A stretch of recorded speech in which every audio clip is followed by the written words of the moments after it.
Em outro informe, Dr. Alex Schwengel, um dia pouco especialista no pulmão, conhecido lá, conta com ele. Profissional que ha dedicado anos de estudo para poder exercer sua função. Agora, como ministro, é que evitar de perder seu título e, para essa razão, aqui, com o permisso do governador, ele começa a exercer sua função anterior, viaja mais. Contrario na rumor ng kuta circula, Minister Alex Schwengel duna di conocer que queda minister, pero lo traja como especialista de long pro bono, pa un razón específico. A única razão que bisa que minha pessoa a pedir hospital para me poder como long aspecto para retener meu título como long arts e me também ser para zero salário. Significa que o meu tratamento no hospital também está surplus. Significa que não também tem nada a ver com a FTE não que tem disponível para long arts. Dus se tem 5 FTE, dus 5 plaatsen para 5 long arts, 5 loting. Fuera de mim, a minha lota é de 6, para a minha são grátis. A minha vai ser vrijwilligerswerk, na modi bisa, ajudando meu colega para assim me retener certo expertise para a tarefa de ministro acaba para me ter algo outro de assim.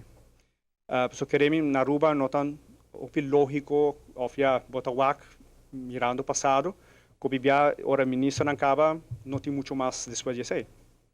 E a invertir hopi para vir long arts me tá picasse me perde título Zomar.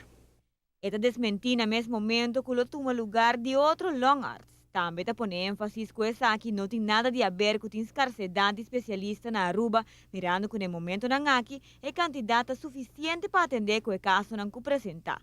O único coisa que se mestre cambio é o tipo de caso não que bate na porta de long arts. A manpower planning anterior ta bisa a necessidade do país Aruba ta 2 long arts bom mestre. Pero mirando a quantidade de magnitude de trabalho naquele long arts anting, bota chega FTE de ongeveer 2.5, 2.6. Ao de começar a ser, so mi mensa berekenen, mi meer bringa pele, pro me como assumir posição aqui. Dus mi ta querer bopo usa tiki mais com 2 long arts, bera bisa mi tin mi dúvidas na se verdade bopo usa de 3 long arts. Bo por hacer, pero significa que lo bo mester ta mais criativo e donar extra taken para agregar na qualidade de boa cuidado. Por exemplo, se você dá de 3 long arts trabalho, anche 2.5 ou 2.6 FTE, boting, e extra trabalho para você por exemplo, a tarefa de educar ou reeducar nos doctores de asma e COPD. Então, aqui nós temos 60% de tu paciente que trabalha long arts tem asma, o qual é ridículo. De como eu disse, em tu país, na América, West Europa, a quantidade de asma pacientes a ser com long arts é mínimo, então chega nem 5% de sua total população que está WAC. Significa que não está sendo huisartsenwerk. Agora, sem dúvida, tem que apontar na mesa com o ministro lo exercer tur dos funções.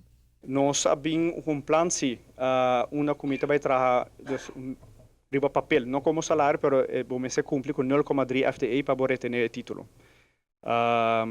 Também toma um tempo de mim, vooral weekend. Toen mijn vakantie bij naar trabalho agora, dus 0 vakantie voor mij. E no meu work fisicamente se me por guantele. E se bem resultar que me não por, então eu me meto uma decisão duro. E acaba o processo tá canando e tem atenção do governador. Banda de essa que o ministro quer pôr ênfase que a situação aqui está completamente legal e lo demonstra essa aqui também. Mas papel, mas como meia passar acaba, me avisei como está bezig com ele. E mijn papi com o hospital, com o raad van toezicht, raad van bestuur, mijn papi com mijn 2 colegas. Passo se tu ainda está contra, me não posso ir. Mas aí ok de tourhende, mas entregar também voorstel contract com 0 salários, com não acordar, me está guardando o contrato claro para me por kumsa, mas aí me herregistratie back na Holanda, para me por assumir back o trabalho. E lo me debe ora tukos papelão tá claro, lo me entregar também na parlamento, passo ondanks que nós verplicht die doen aan mij, me quer transparência. Para Notícia Boa Noite, a mitad Simon.